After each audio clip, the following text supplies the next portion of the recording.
नमस्कार, पूर्वांचल धारा में आपका स्वागत है। भदोई से आफ्ताब अंसारी की देखिए रिपोर्ट। ये चुनाव आने वाली नस्लों के भविष्य का व संविधान बचाने का है चुनाव। अखिलेश यादव। लूट और झूठ के भरोसे जनता को धोखा देने वाली बीजेपी 140 सीटों पर सिमटने जा रही है। गठबंधन की सरकार बनते ही शुद्ध आटा का पैकेट और डाटा होगा फ्री। भाजपा ने देश के नौजवानों के भविष्य से किया है खिलवाड़। आसमान से बरसते हुए आग को दरकिनार कर जनसभा में उमड़ पड़ी थी जनता। वैक्सीन कंपनी वालों से बीजेपी ने चंदा वसूली तो वहीं देश के बड़े बड़े लोगों से भी चंदा वसूली है। हजारों करोड़ों रुपए लिए चंदा की वजह से महंगाई बढ़ी है। जनता पूरी तरह से बीजेपी का बैंड बाजा बजाने को तैयार है। उक्त बातें भदोही नगर के रजपुरा में आए समाजवादी पार्टी के राष्ट्रीय अध्यक्ष अखिलेश यादव, इंडिया गठबंधन के टीएमसी प्रत्याशी ललितेश पति त्रिपाठी व मिर्जापुर प्रत्याशी सांसद रमेश बिंद के लिए जनता से आशीर्वाद मांगा और भारी मतों से जिताने का लोगों से वादा लिया। पूर्व मुख्यमंत्री अखिलेश यादव जनता को संबोधित करते हुए कहा कि यह चुनाव देश का सबसे बड़ा चुनाव होने जा रहा है। ये चुनाव आने वाली नस्लों के भविष्य का व संविधान बचाने का चुनाव है। कहा, बीजेपी ने 10 साल में लूट और झूठ बोलकर जनता को गुमराह करने का काम किया है। उनकी हर बात और हर वादा झूठा निकला। कहा, भाजपा ने देश के नौजवानों के भविष्य के साथ खिलवाड़ किया है। कहा, बीजेपी जनता के गुस्सों का सामना नहीं कर पाएगी। कहा, अभी तक हम लोग कहते थे कि एक सीट छोड़कर सभी सीट जीत रहे हैं, लेकिन पूर्वांचल में जो हवा बह रही है, अब प्रदेश की 80 के 80 सीटें हम जीत रहे हैं। अब तो उनके अपने भी पराये हो गए हैं। श्री यादव ने कहा, वो लोग संविधान बदलना चाहते हैं, लेकिन हम गठबंधन के लोग संविधान की रक्षा कर उसे बचाना चाहते हैं। कहा, बीजेपी वाले आए तो गरीबों की कमर तोड़ दी, किसानों की आय दोगुनी नहीं हुई और न ही किसानों को किसी भी तरह का लाभ पहुंचाया। कहा, नौजवान मेहनत करके परीक्षा देने गए तो पेपर रद्द हो गया, जिससे 7 लाख नौजवानों का भविष्य अंधकार में हो गया। कहा, 400 का नारा देने वाले 400 हार रहे हैं। वहीं आसमान से आग बरस रहा था, लेकिन जनसभा में जनसैलाब उमड़ पड़ा था। लोग अपने प्रिय नेता को देखने व सुनने के लिए 10 बजे से ही पंडाल को खचाखच भर चुके थे। आसपास घर के छतों पर लोगों की भीड़ देखी गई। वहीं कांग्रेस प्रदेश अध्यक्ष एवं वाराणसी प्रत्याशी अजय राय, पूर्व मंत्री सुरेंद्र पटेल, विधायक जाहिद बेग, प्रत्याशी ललितेश पति त्रिपाठी, आरिफ सिद्दीकी, रमेश चंद बिंद, गुलफाम अंसारी, ओम प्रकाश यादव, विकास यादव, शोभनाथ यादव, बिजमा यादव, श्यामला सरोज, अंजनी सरोज, मधुबाला पासी, सरिता बिंद आदि ने भी जनसमूह को संबोधित किया।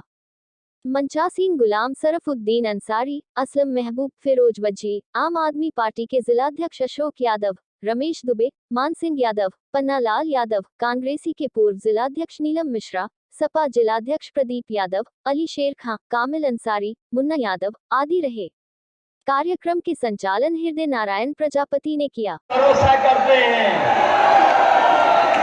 बीजेपी के लोगों के 10 साल अगर दिल्ली के सरकार के देखें तो इन्होंने लूट और झूठ बोल करके जनता को गुमराह करने का काम किया है।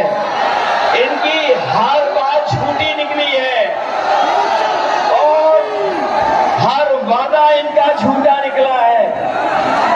इस बार जनता ने भी मन बना लिया है कि जब चुनाव में इस शरण में आएंगे तो भारतीय जनता पार्टी का पूरी तरीके से सफाया होगा। 5 चरणों के बाद 6 और 7वां चरण है। 6वें और 7वें चरण को मिलाकर के 27 सीटों पे चुनाव होने जा रहा है। अभी तक तो मैं ये कहता था कि 80 लोकसभाओं में हमारा इंडिया गठबंधन 1 सीट के अलावा सब सीटें जीत रहा है, लेकिन जैसे ही चुनाव पूर्वांचल में आया है और चुनाव इधर आ गया है, अब तो लग रहा है कि 80 की 80 सीटें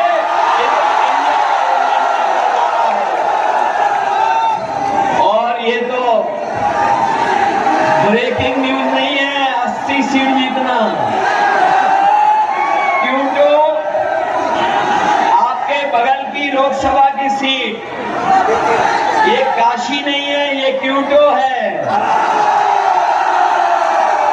और क्यूटो के लिए सुपर ब्रेकिंग न्यूज यही है कि इस बार प्रधान सांसद जी क्यूटो वाली सीट भी हारने जा रहे हैं। अब वो चाहे दिन में आए, रात में रुके, लेकिन क्यूटो की जनता का गुस्सा का सामना नहीं कर पाएंगे। और ये 80 सीट क्यूटो वाली सीट इसलिए भी आ रहे हैं कि पत्रकार साथी हो सकता है इनसे पूछें कि कैसे हार जाएंगे। अगर मैं बता दूं तो केवल रणनीति बना लेंगे ये लोग, लेकिन मैं केवल हिंट देना चाहता हूं कि अब उनके ही अपने लोग पराए हो गए, इसलिए क्यूटो भी हारने जा रहे हैं।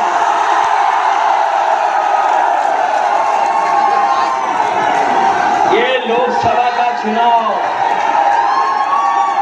जहां बदलाव का चुनाव है, वहीं हमारे साथी जानते होंगे कि जिस तरीके से कभी समुद्र मंथन हुआ था, उसी तरीके से संविधान मंथन होने जा रहा है। एक तरफ तो वो लोग हैं जो संविधान बदलना चाहते हैं, और इधर इंडिया गठबंधन और टीएमसी और हम सब वो लोग हैं जो संविधान की रक्षा करके संविधान को बचाना चाहते हैं।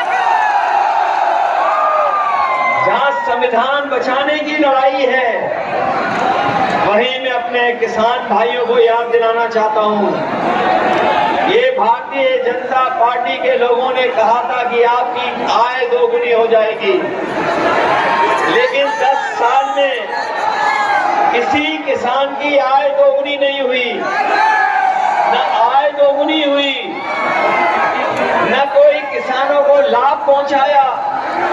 और अगर हिसाब किताब लगाएंगे तो आज किसान की लागत बढ़ गई, हर चीज महंगी कर दी, चाहे वो कीटनाशक दवाइयां हो, यूरिया हो, डीएपी हो, डीजल पेट्रोल हो, ये तो महंगा किया ही है किया। लेकिन बताओ 10 साल में खाद की बोरी से चोरी हुई है कि नहीं हुई है? पहले 5 किलो बोरी की चोरी की, फिर खाद की बोरी से 5 किलो चोरी हो गई। बताओ कितने किलो चोरी हुई है खाद की बोरी से? जब मैं चोरी के बारे में सोचता हूं तो मुझे याद आता है पार्ले जी का बिस्किट का पैकेट। हमारे साथियों ने देखा होगा बाजार में, बताओ पहले कितना बड़ा आता था बिस्किट पैकेट, और जैसे जैसे महंगाई बढ़ी और उन्होंने मुनाफा कमाया, बताओ पैकेट कितने बिस्किट का हो गया? 5 का हो गया कि नहीं हो गया? ये बीजेपी वाले आ गए तो इतनी महंगाई बढ़ाएंगे कि आपको पार्ले जी का बिस्किट पैकेट भी 1 बिस्किट का मिलेगा। इसलिए सावधान हो कि नहीं हो सावधान? पहले कितने रुपए की आती थी और आज कितने रुपए की आ रही है? 1 लाख की हो गई क्या? 1 लाख की। न केवल महंगाई बढ़ाई है इन्होंने, हमारे नौजवान जो मेहनत कर करके पढ़ लिख करके परीक्षा देने जाते थे, जब भी परीक्षा देने गए तो जब परीक्षा दे करके घर लौटे हमारे नौजवान, हमारे छात्र नौजवानों को पता होगा कि इन सरकार के सब पेपर लीक हो गए, परीक्षाएं लीक हो गई, और कोई एक परीक्षा रद्द नहीं हुई है, 10 से ज्यादा परीक्षाएं रद्द हुई है। और केवल अगर हम परीक्षा रद्द होने की वजह से जितने नौजवानों का भविष्य अंधकार में डाला इन्होंने, वो लगभग 60 लाख बच्चे हैं, 60 लाख नौजवान और ये 60 लाख नौजवान को गायब कर दी है। और जब वैक्सीन लगवाने वाले अपना सर्टिफिकेट देख करके जाएंगे तो बताओ, जिन्होंने जबरदस्ती वैक्सीन लगवाई वो गायब हो जाएंगे कि नहीं गायब होंगे? हम तो बच गए, हमने नहीं वैक्सीन लगवाई। कोई और भी है जिसने वैक्सीन नहीं लगवाई? उसको हमारी वजह से हाथ उठा रहे हैं, वैक्सीन लग चुकी है आपको। और ये हमारे जितने कर्मचारी और पुलिस के भाई लोग खड़े हैं, इनको तो सबको जबरदस्ती वैक्सीन लगवाई थी। ये लगाना नहीं चाहते थे, फिर भी इनके लगवा दी। बताओ, वैक्सीन कंपनी वालों से बीजेपी ने चंदा वसूल लिया कि नहीं वसूला? इन्होंने चंदा केवल वैक्सीन वाली कंपनी से नहीं, देश के बड़े बड़े लोगों से चंदा वसूला है। जो लोग दूसरों को भ्रष्टाचारी कहते थे, सही बात। बताओ, इलेक्टोरल बॉन्ड से उन्होंने चंदा वसूला कि नहीं वसूला? और जब से इलेक्टोरल बॉन्ड की जानकारी जनता को हो गई है, जनता भी पूरी तैयारी से भारतीय जनता पार्टी का बैंड बजाने के लिए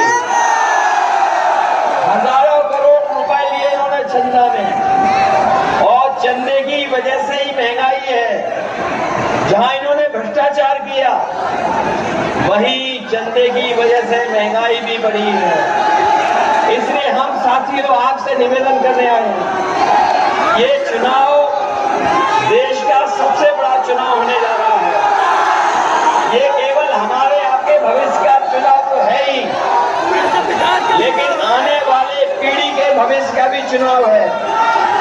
ये बीजेपी के लोग जो नारा देते थे 400 पार, याद है आपको? बीजेपी के लोग क्या नारा देते थे? 400 पार। बताओ, 400 पार वाले इस बार 400 पार वाले बताओ, 400 हार रहे हैं कि नहीं हार रहे हैं? और हम लोगों को तो गिनती बाद में समझ में आई। ये 400 पार का नारा क्यों दे रहे थे? ये इसलिए दे रहे थे, हमें और आपको बाद में समझ में आया कि लोकसभा की कुल मिलाकर के सीटें कितनी हैं? 543। जो कुल सीटें लोकसभा में हैं वो है 543। और बीजेपी अगर ये नारा दे रही है 400 पार जीतेंगे, तो बताओ कितनी सीटें जीतेंगे? 143। सब्सक्राइब कीजिए हमारे चैनल को और बेल आइकॉन को दबाइए हमारी लेटेस्ट वीडियो सबसे पहले देखने के लिए।